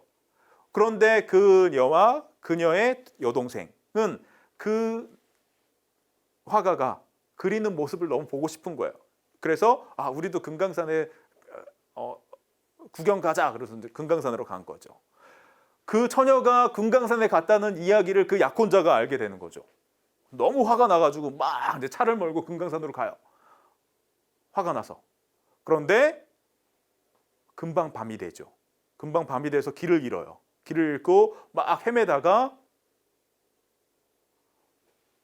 낭떠러지에 떨어지게 되는 거죠. 그래서 뭔가를 막 붙잡고 있어요. 막 소리가 나니까 그 화가의 여동생이 찾으러 이 사람을 구해내요. 구해내는 도중에 자기는 이제 절벽에 떨어져 죽죠. 그러면서 이 조선인 청년이 이 여성에게 이제 미안한 감정을 갖게 되는 거죠. 그리고 이 둘의 행복을 빌어주면서 자신은 이제 결혼을 하지 않겠다라고 선언을 하게 되고, 이 둘은 동생의 죽음, 하지만 이제 동생의 죽음 이후에 이제 둘은 이제 사랑이 이제 맺게 된다. 뭐 이런 내용의 영화를 만들어서 전국 방방곡곡에서 상영하게 됩니다. 특히 조선 총독이었던 당시 조선 총독이 이걸 봐요. 그리고 이 영화 너무 감동적이다. 모든 사람들이 다 보도록 해라. 그래서 조선 총독부에서 이 필름을 구입해서 전국의 조선 총독부 활동사진반을 통해서 상영을 하게 돼요. 그리고 세 번째 작품은 사의휘라고 하는 작품입니다. 죽음이 뭐 이렇게 휘날리는 거죠. 반짝반짝하게. 예. 마찬가지로 야지마 류도라고 하는 사람이 만들었고요. 그 다음에 그 당시 쇼치쿠에서 만들었던 영화 중에 소야 훈도, 그러니까 고노 훈도라고 하는 사람이 강에서 헤엄을 치다가 빠진 아이들을 구해내고 자기는 죽는 그런 내용의 영화가 1922년 이 당시에 최고 히트작이었어요. 일본의 최고 히트작이 이 작품이어서 이 작품과 비슷하게 영화를 만들어내요. 이 작품을 만들어내고 주인공은 이제 대구에 있는 고등학교 선생님인 도요타라고 하는 사람이 주인공입니다. 이 사람이 마산으로 학생들이 바다 수영을 배우러 간 아이들을 구해내고 자기가 죽는 이야기를 담아서 영화로 만들어요. 이런 식으로 조선 총독부의 기관지인 경성일보사에서도 이렇게 동화극, 내선 동화를 소재로 한 작품을 만들어서 상영하게 됩니다. 이런 식으로 3.1운동 이후에 일본인들은 조선인들을 동화시키기 위해서 영화 활동을 하고 있었죠. 이때 저기 두만강 건너 만주 지역에서는 우리의 독립군들이 일본군과 일본 경찰과 싸우고 있었죠. 그러니까 일본 사람들이 조선 총독부를 비롯해서 일본의 각종 지배 기구들이 이렇게 동화극을 많이 만들 수밖에 없는 이유인 거죠. 빨리빨리 동화를 시켜서 저렇게 독립운동에 투신하는 사람을 없게 만들어야 되겠다라고 하는 생각이 강했던 거죠. 그때 이제 1922년도에 극동구락부라는 게 만들어집니다. 영화 제작 조직이에요. 일본인들이 만든 영화 제작 조직인데 이게 왜 만들어지느냐 하면 1921년도에 중앙극장이 만들어져요. 중앙관. 여러분들 중앙극장 기억하시죠? 지금은 없어졌지만 중앙관이 1921년도에 만들어졌는데 이 중앙관을 만든 사람들이 어떤 사람들이냐 하면 조선활동사진 주식회사라고 하는 주식회사예요. 경성에 살고 있는 일본인 주주들이, 일본인 실업가들이 돈을 모아서 만든 영화 회사입니다. 거기에서 중앙관을 새로 짓고 그 다음에 경성과 인천에 걸쳐 있는 여러 영화관들을 체인으로 하고 그 다음에 영화 제작사도 만들어가지고 조선에 거대한 영화 회사를 만들 계획을 꿈꾸면서 만들었는데 그게 이루어지지 않았어요. 왜냐하면 중앙관을 지었는데 나머지 극장들을 인수하려고 하니까 극장주들이 우리가 너희들한테 왜 팔어? 우리 영업 잘하고 있는데 그러니까 경성과 인천에 있는 영화관들을 다 자기네가 살려는 계획을 실패하죠. 그리고 영화도 좋은 영화를 갖고 올 수가 없어요. 왜냐하면 좋은 영화들, 일본에서 유행하고 있는 니카츠니, 텐카츠니, 뭐 이런 쇼치쿠니 이런 회사들의 좋은 영화들은 다른 영화관들이 독점하고 있는 상황이죠. 그러니까 회사가 거대한 회사가 만들어졌지만 흐지부지 됩니다. 그렇지만 여튼 영화를 제작할 수 있는 어떤 기구도 이 사람들이 한번 이제 고민을 하게 되는 거죠. 그래서 이 사람들이 중심이 돼서 조선활동사진 주식회사의 주주들이 중심이 돼서 영화 제작 조직인 극동구락부라는 것을 조직을 해요. 그리고 거기에 이제 촬영 기사는 나루키오 다케마스라고 하는 조선활동사진 주식회사의 주주의 아들, 이 사람이 쇼치쿠의 촬영 기사였어요. 이 사람을 데리고 와서 이 사람 보고 촬영을 하도록 하고, 그 다음에 당시 서울에 와 있던 일본의 연쇄극단인 고미 분노스케 일파를 전속 배우로 해서, 그리고 영화를 막 이제 합니다. 여기 오른쪽에 보면은 이제 그 당시에 광고가 있는데요. 극동 영화 그라프 필름 봉절이라고 하는 것은 개봉이라는 뜻입니다. 봉절 시연 해가지고 어떤 작품을 만들었냐? 노기 장군이라고 하는 연쇄극을 이제 공연을 한 게 이렇게 있죠. 그리고 대매, 그러니까 오사카 마이니치 신문이죠. 대판 매일 신문, 오사카 매일 신문과 만철의 야구 경기를 또 촬영해서 보여줬어요. 이 용산 그라운드라고 해서 용산에 이제 야구장이 있었는데 거기서 했던 야구 경기를 촬영해서 이렇게 보여줍니다. 이런 것들로 먼저 실험을 하고 테스트를 하고 그 다음에 영화를 만들어요. 그 영화가 바로 국경이라는 영화입니다.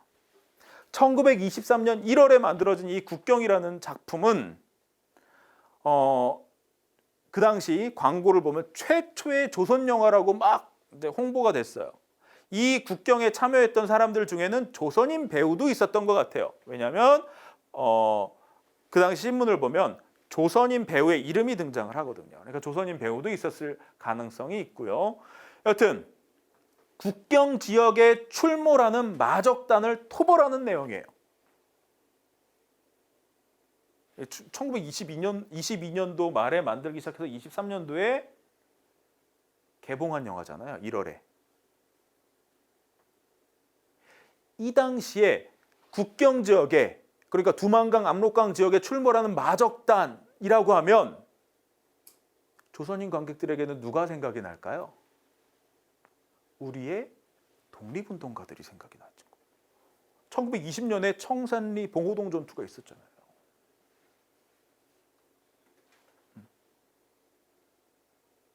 그들을 소탕하는 내용이에요. 그들을 소탕하는 내용의 영화를 만들어서 그것을 어디서 상영해요? 단성사에서 상영합니다.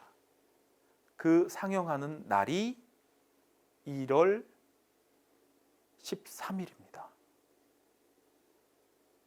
그 전날 이 영화가 개봉되기 전날 무슨 일이 일어났냐면 김상옥 의사가 종로경찰서에 폭탄을 투척한 사건이 일어난 그 다음 날에 이 영화가 상영이 되는 거죠.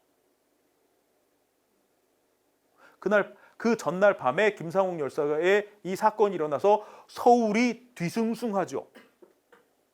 종로 한복판에서 폭탄이 터진 사건이 일어났는데 모를 수가 없죠. 서울 사는 사람들은 이미 다 알고 있어요. 그런데 그 다음 날 단성사에서 개봉한 영화는 뭐예요? 우리 독립운동가들을 토벌하는 내용의 영화가 상영이 되는 거죠. 그러니까 단성사에서 영화를 보고 있던 조선인 청년들이 가만히 있겠어요? 이거는 조선인을 모독한 내용이다. 그러면서 야유를 막 퍼붓기 시작합니다. 영화가 상영되고 있는 도중에 막 야유를 퍼부으면서 어떻게 해요? 뭔가를 집어던지기 시작하는 거죠. 스크린을 향해서. 뭐 신발을 집어던질 수도 있고 뭐 들고 있던 뭐를 집어던질 수도 있고 이러면서 영화가 중간에 상영 중지됩니다. 그 당시 극장에는 임석 경관이라고 해서 경찰이 항상 앉아 있어요. 왜? 극장 안에 뭔가 소란스러운 일이 발생하면 바로 공연을 혹은 상영을 중지시키기 위해서 감시하고 있는 거죠. 그 임석 경관이 바로 공연을 중단시킵니다. 영화 상영을 중단시킵니다. 그래서 이 영화는 그 이후에 상영되지 못한 영화예요. 첫 번째 상영일에 상영 중단된 영화인 거죠.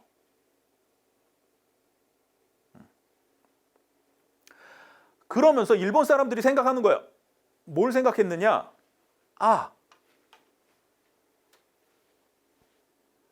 활동사진이 가진 선전성, 계몽성만 생각했는데 이게 반대로 활동사진이 관객들을 자극시킬 수 있는 어떤 위험한 요소일 수도 있겠구나라고 생각을 한 거죠. 그래서 그 며칠 후에 경성에 있는 활동사진관 주인들을 다 불러요. 다 부른 다음에 다시는 이런 류의 영화들을 상영하지 말아라 라고 경고를 합니다. 그리고 지방에 있는 사람들에게 이 김상옥 사건이 알려진 거는 이 보도 금지가 해제된 이후에 알려지게 되는 거죠. 하지만 그 전에 서울 사람들은 이미 다 알고 있는 거죠. 무슨 일이 일어났는지를. 여기서 이제 일본인들이 3.1운동을 전후해서 만든 영화들에 관한 이야기들을 좀 정리해 보겠습니다. 조선인들을 어떻게 바라봤냐? 우선 3.1운동 이전에 만들어진 영화는 조선인들이 마치 존재하지 않는 것처럼 무시했죠. 그러니까 당시 식민지라고 하는 체제와 경성이라고 하는 공간 자체가 약간 이중구조화 돼 있잖아요. 조선인들이 사는 곳과 일본인들이 사는 곳이 지역적으로 분리가 돼 있을 뿐만 아니라 그 다음에 이제 대우나 처우나 뭐 이런 것들도 분리돼 있었고 뭐 이런 것들도 있긴 했지만 만들어진 영화조차도 마치 조선인들이 존재하지 않는 것처럼 그렸었죠. 그러다가 3.1운동 이후에 이러면 안 되겠구나라고 하고 조선인들을 동화의 대상, 계몽의 대상으로 설정해놨죠. 그렇지만 그 방식은 철저하게 제국주의자들, 식민지 모국, 그 당시에 내지라고 했죠. 내지인들이 식민지 원주민들을 바라보는 방식, 타자 하는 방식으로 그려졌던 거죠. 그러다 보니까 일본인들이 항상 주체가 돼서 일본인들이 주인공이에요. 일본인들이 주인공이 되고 일본인들의 도움이 없이는 자립할 수 없는 조선인 뭐 이런 것들을 그려서 그것들을 은연중에 조선인들에게 각인시키려고 했던 거죠. 1920년대 초반에 만들어진 영화들이 다 그런 거죠. 그러니까 조선인들이 영화를 만든다는 것 자체가 되게 중요한 겁니다. 왜? 주인공이 조선인이라는 거죠. 조선인의 입장에서 생각하고 활동하고 하는 거죠. 이거는 아주 되게 큰 의의를 가지고 있는 겁니다. 그래서 1919년에 연세극 의리적 구토가 만들어지고 그 이후에 조선인들이 영화를 만들기 시작하면서 소위 이제 이런 일본인들의 시각을 좀 벗어나려고 하는 움직임이 있었던 거죠. 여하튼 동화를 목적으로 했던 아니면 뭐 선전을 목적으로 했던 이렇게 독립운동가들을 뭐 토벌하거나 혹은 뭐 하는 류의 영화들은 이후에도 잘 만들어질 수가 없죠. 자극할 수 있는 부분들이 있으니까. 여하튼 독립운동가들을 우리가 이야기하고 영화로 만들 수 있으려면 언제 이후여야 돼요? 해방 이후여야죠. 해방 이후에나 독립운동가들을 떳떳이 이야기할 수 있게 되는 거죠. 1946년에 자유만세라고 하는 영화는 만들어집니다. 이 영화가 일종의 독립운동을 다룬 가장 대표적인 작품이에요. 최초의 작품은 아닙니다. 물론 그 이전에 이제 독립운동을 다룬 영화가 이제 뒤에 얘기하겠지만 몇 편 있었지만 최초의 작품은 아니지만 대표적인 작품이에요. 원래는 조선 영화동맹 차원에서 범영화인들이 다 모인 상태로 영화를 만들려고 했어요.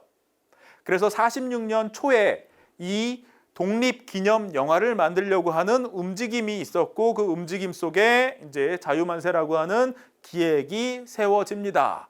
그렇지만 신탁 통치안을 두고 좌우 갈등이 심해지죠.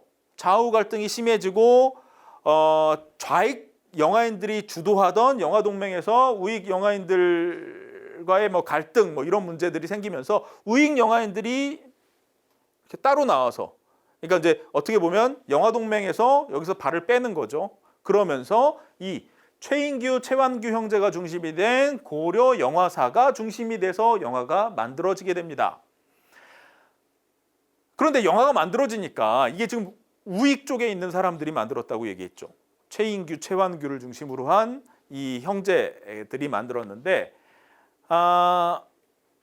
시선이 곱지만은 않죠. 왜냐? 최인규는 일제 말기 대표적인 친일 영화인이었어요. 그러니까 일제 말기 만들어진 심각한 형태의 친일 영화를 연출했던 사람이죠. 만들었던 영화 보면 이런 영화예요. 사랑과 맹세, 그러니까 가미가제가 되자라고 하는 내용의 영화. 태양의 아이들, 마찬가지로 가미가제를 소재로 한 영화. 뭐 이런 영화들을 만들었던 감독인 거죠. 해방되고 나서 영화인들 사이에서 친일 영화인이라고 낙인 찍혀서 영화동맹에서 이제 배척당한 인물이기도 해요.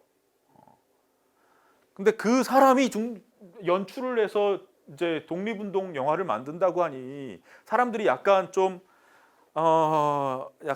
이제 고개가 갸우뚱해지는 면도 없지 않아 있죠. 그리고 그것도 문제지만 내용상에 또 문제도 있었어요. 당시 대표적인 영화 평론가이자 이분도 이제 친일 영화를 만들게 했죠. 군용열차라고 하는 최초의 친일 영화를 만들었던 영화 감독이기도 한 서강제가 이 영화를 보고 이제 영화평을 썼어요. 뭐라고 썼냐면 상식 이하의 영화다. 이 영화는 왜 상식 이하냐? 주인공이 최한중이라는 인물입니다. 최한중이가 감옥을 탈옥한 지 3일 만에 그들의 동지 7, 8인가 백주 대가가 즐비하게 있는 곳에서 일제의 단말마저 발악을 하루속히 문지려 없애려고 조선 내의 전신, 전화, 철도, 공장 등의 파괴 음모를 큰 소리로 동지들끼리 아무 꺼리낌 없이 모의하는 것이 과연 가당키나 한 얘기냐? 이건 말도 안 되는 얘기다.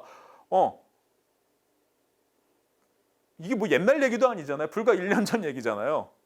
1년 전에 이런 일이 가당키나 했던 얘기냐? 말도 안 된다. 허무맹랑한 얘기다. 라고 비판을 하기도 했습니다. 하지만 관객들에게는 열광적인 환영을 받았죠. 왜?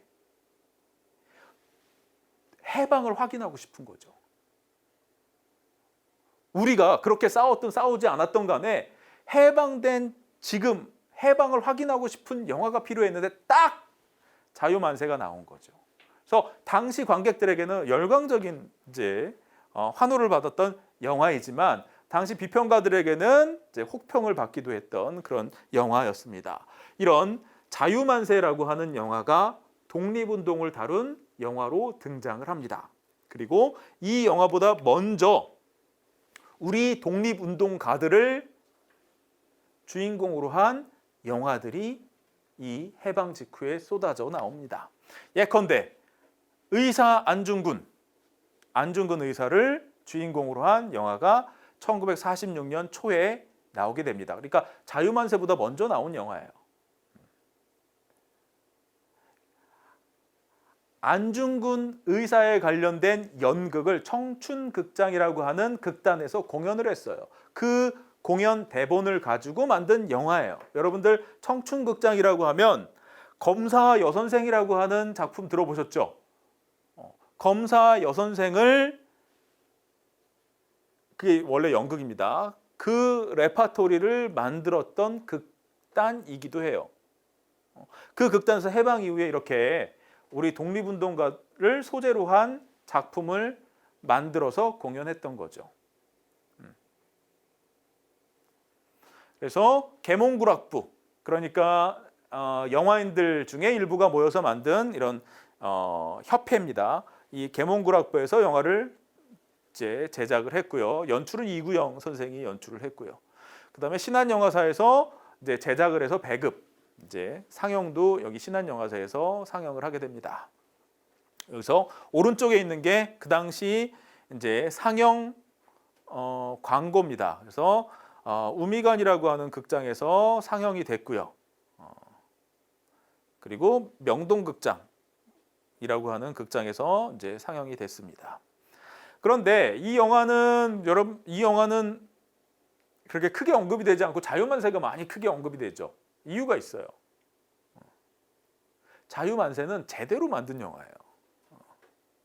제대로 만들었다라고 하는 것은 사운드가 들어가 있는 상태, 35mm 필름으로 제대로 만든 거죠. 이 영화는 사운드가 들어가 있지 않은 무성 영화로 16mm로 만들었어요. 그러니까 급하게 영화를 막 만든 거죠. 왜? 돈이 되니까.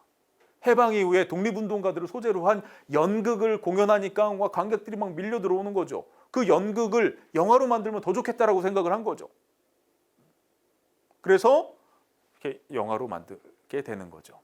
그래서 보면 여기 계몽굴악부가 계몽영화협회가 됩니다. 여기서 지금 쭉 만든 거죠. 윤봉길 의사, 3.1운동기, 유관순, 불멸의 밀사, 뭐 이런 작품들이 만들어집니다. 근데 지금 제작자 방희석이라고 하는 분이 제작자잖아요. 이분은 이제 60년대까지도 영화 제작자로 활동하셨던 분입니다. 언제부터? 일제시대 때부터 영화 제작자로 활동하시던 분인데 일제 말기에 친일 영화를 만들던 조선영화제작주식회사의 주주이기도 했어요. 그러니까 영화계에 이제 서 있었던 분이죠. 그리고 이런 의사안중근이나 뭐 이런 작품들을 여튼 그 원작이 되는 그 공연을 했던 청춘극장도 예원자라고 하는 일제 말기에 친일 연극을 하던 단체가 이제 이름을 바꾼 거죠. 여튼 일제 말기에 활동하던 사람들이 해방 이후에 이렇게 독립운동가들을 주인공으로 한 영화를 통해서 자신들의 일제 말기 친일 행위들을 씻어내려고 했던 거죠. 그러면서 46년, 7년 사이에 이런 영화들이 나오게 됩니다. 그리고 북한에는 그러니까 해방 당시에 사람들의 뇌리 속에 가장 크게 남아 있는 사건 하면 일본과 맞서 싸운 거잖아요. 일본과 맞서 싸운 거. 일본과 맞서 싸운 것 중에 당시 조선인들 사이에 가장 머릿속에 남아 있는 게 청산리 봉오동 청산리 전투와 그 다음에 30년대 중후반에 김일성의 보천보 전투 뭐 이런 것들이 기억에 남아 있는 거죠. 그래서 북한에서는 김일성이 등장을 했죠. 보천보 전투의 주인공인 김일성이 막 이러면서 막 엄청 띄워주고 있죠. 남한에서는 김좌진을 띄우기 시작합니다. 여기 이제 정치적인 목적도 있는 거죠. 우선 김좌진에 관련된 추모 활동들이 어떻게 이루어졌는지 한번 살펴볼 필요가 있습니다. 우선 45년 12월에 무정부주의 동지 추도회가 개최가 됩니다. 이때는 이제 중경 임시정부 요인들, 예를 들어 김규식 선생이나 김구 선생이나 뭐 이런 분들을 포함해서 당시 무정부 활동을 했던 이런 사람들까지 다 모여가지고 무정부 활동을 하다가 순북한 우리의 독립운동가들을 추도하는 추도회가 개최가 되는 거죠. 이때 김좌진 장군도 그 중에 한 명으로 이제 추도하게 되는 거죠. 그리고 나서 47년 1월에 김좌진 장군 추도회가 개최가 됩니다. 그런데 이 추도회를 개최하기 이전에 추도회 개최 준비위원회가 조직이 돼요. 그래서 당시 이제 영향력 있는 인물들이 망라되고 뭐 이 사람들을 중심으로 이제 추도회를 개최를 하게 되는데, 우선 그 개최하는 과정에서 이 김자진 장군의 활동이 여러 방면으로 이렇게 부각되는 거죠. 46년 이 10월, 11월 이때 조선일보에 청산리 싸움이라고 하는 박계주의 연재 소설이 연재되면서 이 청산리 전투에 대한 이야기가 대중들에게 아주 깊게 각인됩니다. 그리고 김자진 장군 정기를 공모하게 돼요. 그리고 김영수의 희곡 황야라고 하는 작품이 박춘명의 연출로 공연됩니다. 47년 1월에. 이러면서 김자진 장군에 관련된 이야기들이 이런 식으로 이제 확대 재생산되는 거죠. 청산리 전투의 이야기들이 일반 대중들에게도 아주 깊게 각인되는 계기가 됩니다. 이때. 그러다 보니까 김자진 장군의 청산리 대첩, 와 정말 대단한 사건이다. 뭐 사람들의 입에서 입으로 막 전해지겠죠. 그리고 뭐 박계주의 이런 소설을 보면서 확인을 하는 거죠. 그리고 이것들을 가지고 영화를 만들면 좋겠다라고 생각을 해서 47년 1월에 백야 김자진 장군 일대기 영화화 추진위원회가 조직됩니다. 여기에 이제 18명의 사람들이 모이게 되는데요. 이 추진위원회를 이끌었던 사람이 유진산, 나중에 이제 민주당 60년대 민주당 를 이끌었던 정치인이죠. 유진산을 비롯해서 이런 사람들의 정치인들과 그 다음에 영화인들도 여기에 뜻을 같이 합니다. 그래서 어떤 영화인들이 참여했냐? 박기채, 이창용, 안철영, 서광재 뭐 이런 영화 감독들이 이 기획에 이제 동참하게 되는 거죠. 하지만 이게 이루어지기는 쉽지 않았죠. 왜냐하면 47년도에 제2차 미소공의가 재개되고 그리고 좌우의 갈등이 보다 심해지면서 이런 기획들은 말 그대로 기획으로 끝나버리는 거죠. 특히 김자진의 아들인 김두한이 우익의 테러리스트로 활동하고 있으니까 여기 보면은 이제 여기 뭐 박기채, 이창용, 서광재 이런 사람들은 좌익 쪽에 있었던 영화 감독들이거든요. 그러니까 뭐 이제 같이 이게 사업이 진척될 리가 없죠. 그러면서 이제 좌우 갈등, 뭐 혼란, 뭐 이런 것들로 김자진 장군의 영화를 만드는 기획은 이제 취소가 되는 거죠. 그리고 50년대 다른 방식으로 김자진 장군이 이제 부각됩니다. 어떤 방식이냐? 당시 해방 공간에서 1공화국, 그러니까 이승만 정권 이 시기에 활약했던 정치인 중에 이범석이라고 하는 분이 있죠. 이분이 청산리 전투에 참여했죠. 그러면서 청산리 전투의 주역이 마치 자신인 것처럼 이렇게 이제 포장이 되는 거죠. 그러면서 이분이 국무총리도 하고 국방부 장관도 하고 막 이러죠. 그리고 해방공간에서는 족청이라고 하는 일종의 청년 단체도 이끌었고, 이러면서 김자진이라고 하는 이름과 청산리 대첩이 이제 또 부각되는 면이 없지 않아 있었습니다. 1954년에 극단 아랑에서 지금 오른쪽에 보이는 이게 포스터입니다. 김자진 장군이라고 하는 연극이 공연됐어요. 이거는 이운방이라고 하는 분이 이제 편극했고 그다음에 안종화 선생이 연출을 했습니다. 그리고 이 김자진 장군이라고 하는 연극이 만들어지는 그 즈음에 영화를 만들려고 하는 기획이 서요. 그래서 극작가 중에 한노단이라고 하는 분이 김자진 장군의 시나리오를 씁니다. 근데 이 시나리오를 쓰면서 누구 이야기를 들어요? 김자진 장군의 아들, 누구? 김두한을 인터뷰하는 거예요. 김두한을 인터뷰해서 김두한에게 이 김자진 장군에 관한 이야기를 막 듣죠. 그리고 그 내용을 소설계라고 하는 잡지가 있었어요. 그 당시에 소설계에 백대진이라고 하는 소설가가 그것을 토대로 해서 그 시나리오를 토대로 해서 소설을 써요. 소설을 쓰니까 그 소설이 이 소설계에 연재가 되니까 김자진 장군의 동생 김남진의 아들이 소송을 하게 됩니다. 이 소설이 말 그대로 허위 사실이다. 말이 안 된다.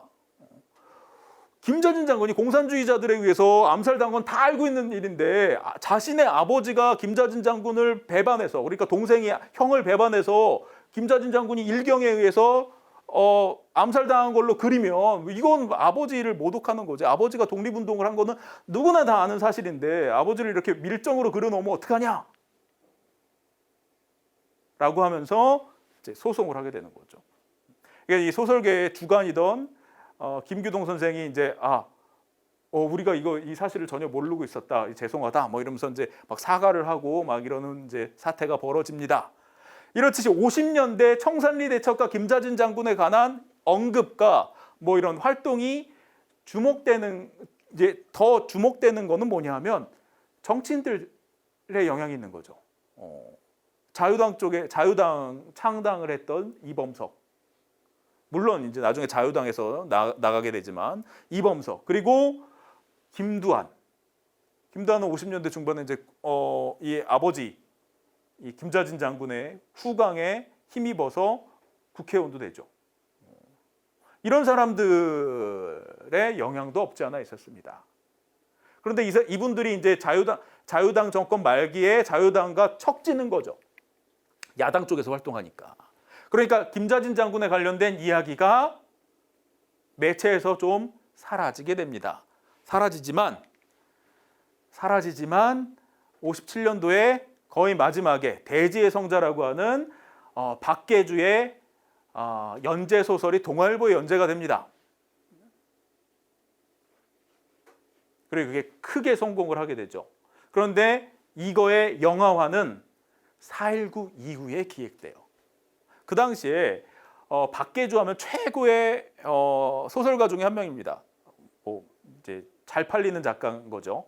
이 박계주가 또 간도 그쪽에서 용정 이런 데서 활동하시던 분이잖아요. 그쪽에서 이제 내려오신 분이니까 그 이야기를 아주 어렸을 때부터 많이 들었죠. 그리고 이 해방 공간에서부터 이 1950년대까지 그 당시 활동했던 많은 분들, 청산리 대첩이니 봉오동 전투니 뭐 이렇게 만주 지역에서 독립운동에 헌신했던 많은 사람들을 인터뷰했어요.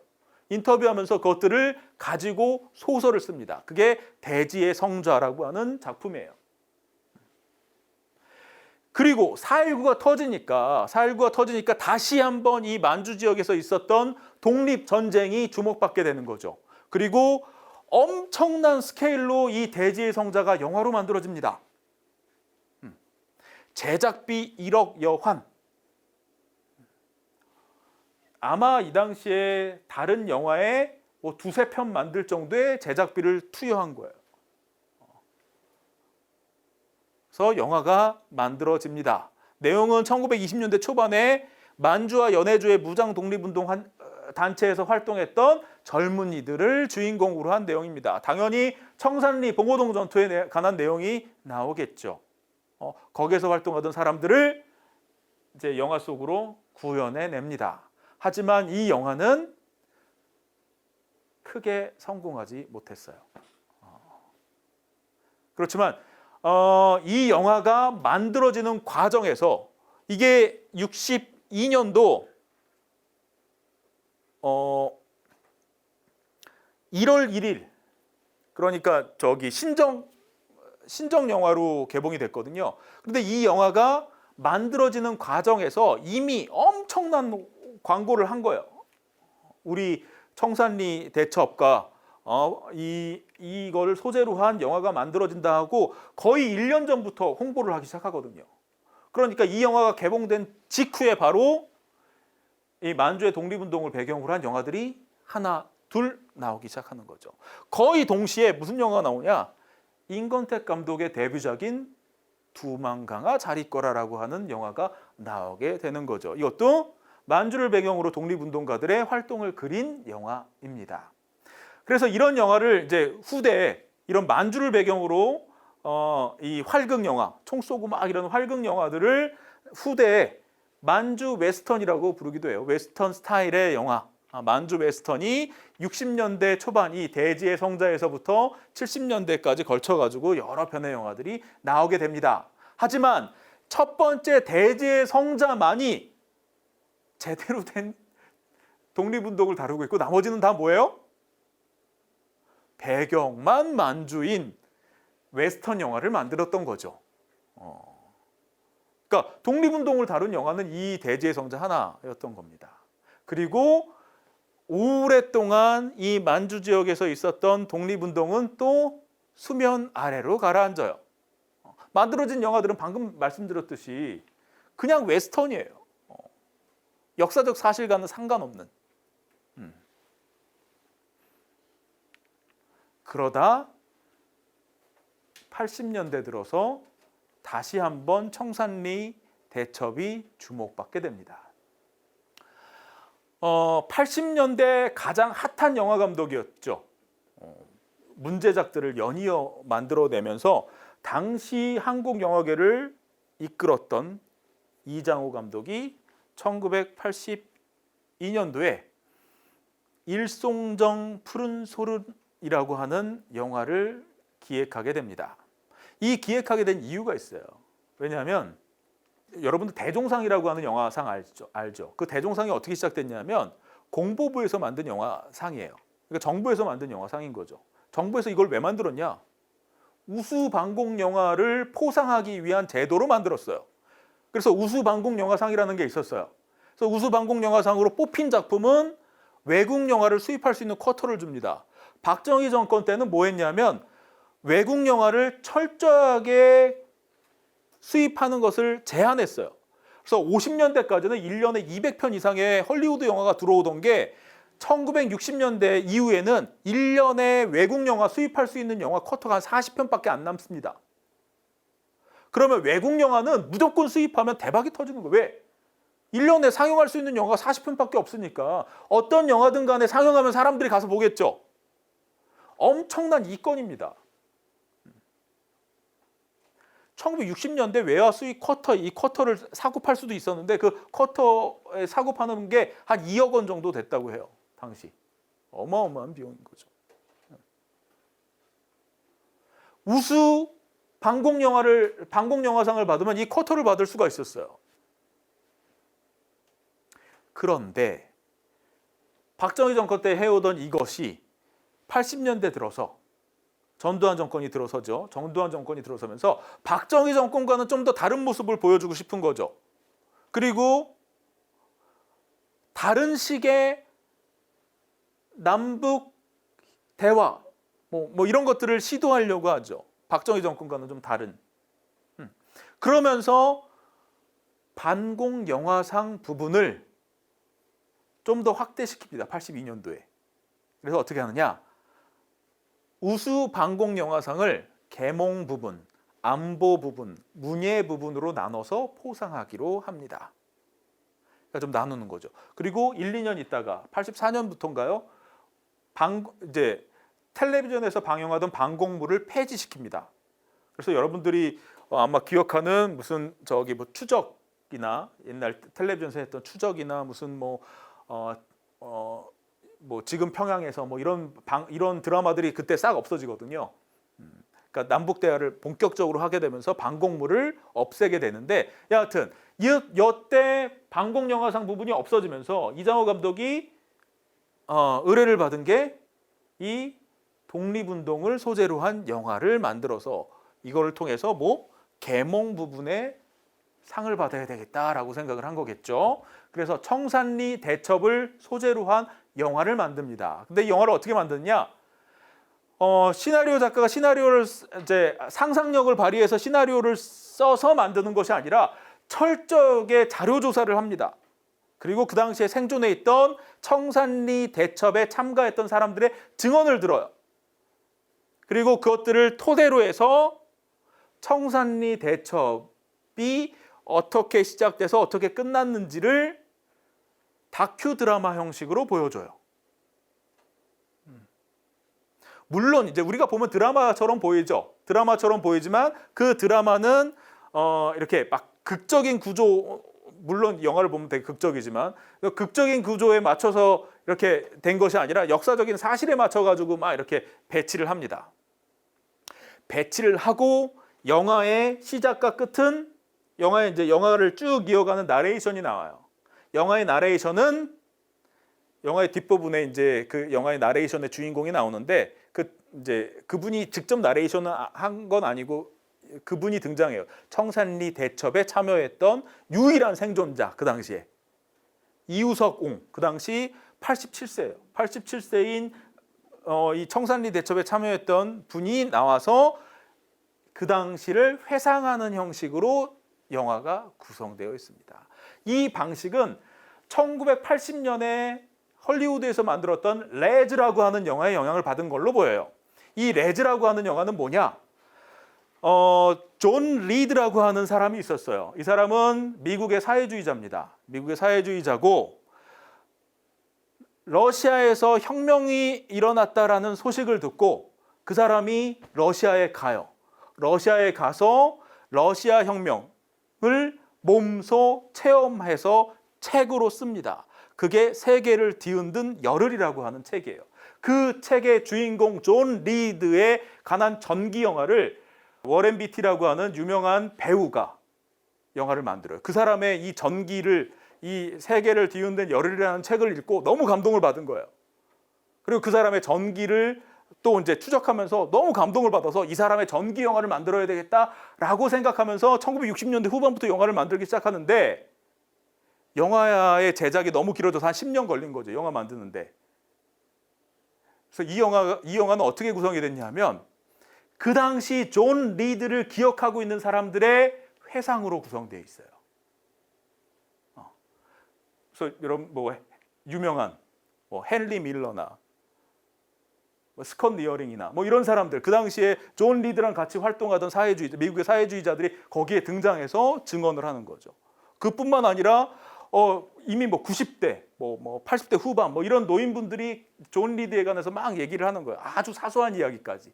그 사소한 이야기들을 엮어가지고 존 리드의 생애를 구성하는 거죠. 이 방식을 일송정 푸른 소르는 차용을 한 겁니다. 하지만 존 리드의 이 레즈 같은 경우는 많은 사람들이 살아있을 때 인터뷰를 했지만 이제 이 일송정 푸른 소르 만들 적에는 살아있는 분이 이우석 옹 한 분밖에 없는 거죠. 그러니까 이 영화는 이우석 옹을 중심으로 이렇게 이제 그분이 나레이션하는 방식으로 이렇게 쭉 이어지고 이야기의 대부분은 이제 사료들, 당시 독립운동사를 연구했던 사람들의 각종 연구물들과 이런 것들을 통해서 이야기를 구성을 했던 거죠. 이러다 보니까 이 영화는 그렇게 크게 성공하지는 못했어요. 하지만 이제 상은 받았겠죠. 상은 받았지만 이제 흥행에서는 크게 성공하지 않고 심지어 이장호 감독은 이 영화에 대해서 별로 언급하지 않더라고요. 본인의 작품들에 대해서 이제 대담한 대담집을 보면 이 영화에 대해서는 언급이 없이 넘어갑니다. 근데 이제 우리가 독립운동사 혹은 독립운동, 독립전쟁을 이야기할 때 꼭 언급해야 할 영화라고 생각을 합니다. 그리고 근데 우리가 지금 이제 봉오동 청산리 전투, 봉오동 전투에서 시작해서 청산리 전투로 마무리가 짓잖아요. 이 1920년에 있었던 대대적인 승리가. 그런데 청산리 전투만 주목을 하고 봉오동 전투는 크게 주목하지 못했어요. 왜?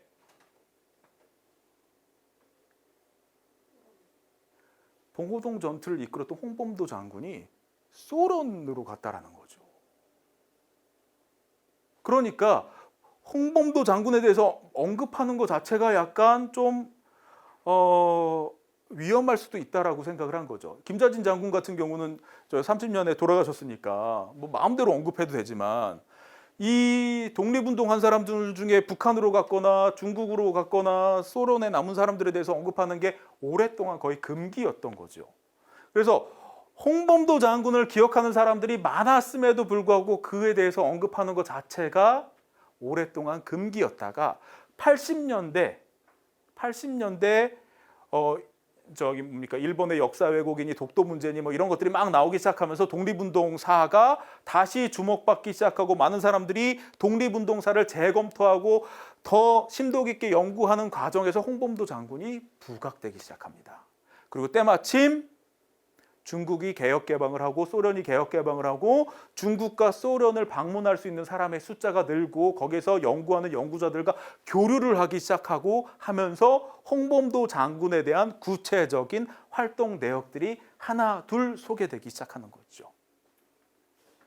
특히 홍범도 장군이 연해주에 계시다가 스탈린의 그 강제 이주로 중앙아시아로 가게 돼서 중앙아시아에서 어떻게 활동했는지에 관한 내용들이 중앙아시아에 살고 있는 사람들을 통해서 알려지기 시작합니다. 그래서 심지어 그 고려극장이라고 하는 극장에 수의를 하셨다.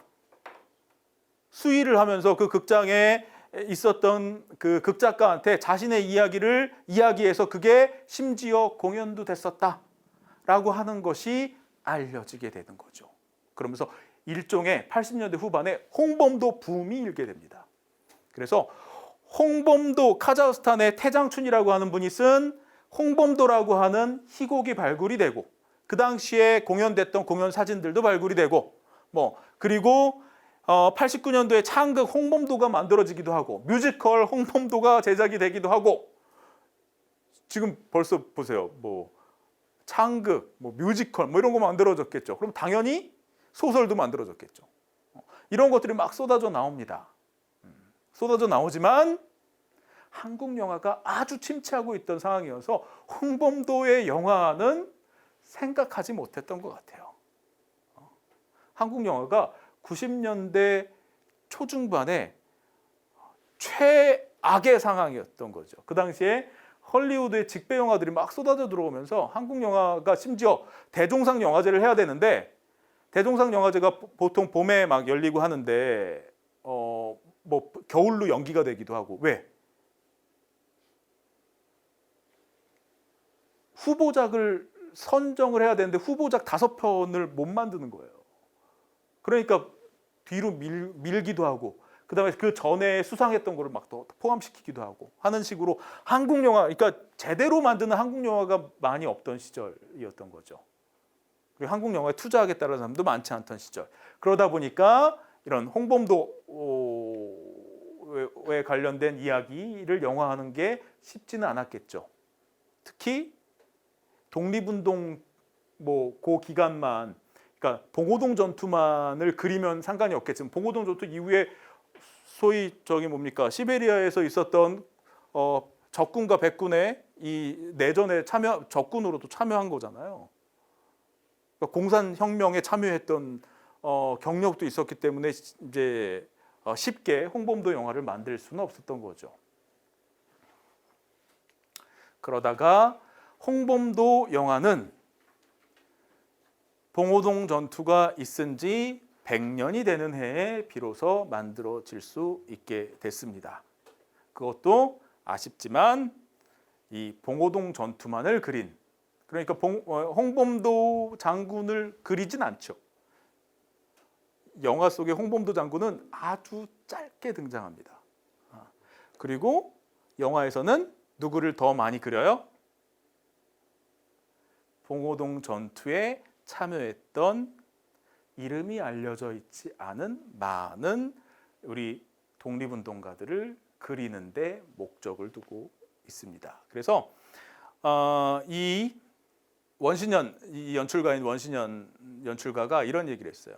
이 봉오동 전투의 승리의 역사라고 하는 것은 홍범도 개인의 영웅적인 활동이 아니라 역사에 기록되지 않은 수많은 민초들의 노력으로 일궈진 것이다. 그래서 나는 이 영화 봉오동 전투를 연출하면서 이 역사에 이름을 남기지 못한 많은 수의 민초들을 그리는데 더 주목했다라고 얘기를 하면서 비중은 이제 홍범도의 비중을 아주 줄였죠. 거의 쇼트 몇 개 안 나옵니다. 특히 봉오동 전투가 영화로 만들어집니다. 내용은 우리가 잘 알고 있는 그 봉오동 전투의 이야기입니다. 그래서 일본의 월강 추격대가 이 조선의 무장 독립군들을 토벌하기 위해서 이제 추격하는 그 과정에서부터 시작해서 봉오동 지역에서 있었던 전투 실화 뭐 이것들을 이제 극화해서 영화로 만들었습니다. 그래서 이게 코로나 직전에 1919년 말에 개봉이 돼서 꽤 많은 수의 400만이 넘는 이제 관객을 동원을 하기도 했습니다. 예. 지금까지 앞부분에서는 우리가 일제가 어떻게 영화를 활용을 해서 조선인들을 동화하려고 했는지, 그리고 청산리 봉오동 전투가 있었던 그 시기에 일제의 동화 정책이 어떻게 이루어졌는지에 관한 이야기를 좀 했어요.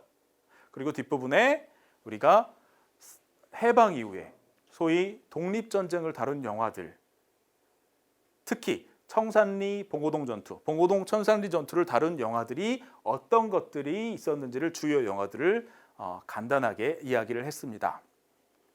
이 이야기의 마지막은 그 일송정 푸른 소른이라고 하는 영화의 마지막 부분으로 대신하도록 하겠습니다. 그 마지막 부분에 청산리 대첩에 참여했던 이우석 옹의 일종의 나레이션을 들을 수가 있습니다. 그때 어모를 맡았던 동지들은 모두 전사를 했거나 실종을 했어요. 이제 나도 머지않아서 저 세상으로 가겠죠. 근데 이 늙은이 죽기 전에 한 가지 아쉬운 것이 있어요. 나라가 반쪽으로 갈라졌단 말이에요. 요즘 젊은이들은 그래도 마음이 편한지 모르겠는데 우리같이 반평생을 남의 땅에서 고생한 사람들은 그게 자꾸 서럽단 말이에요. 우리 후손들 모두 똑똑하고 능력도 많은데 어서 이 나라 한 나라로 합쳐지게 힘들 좀 써봐요.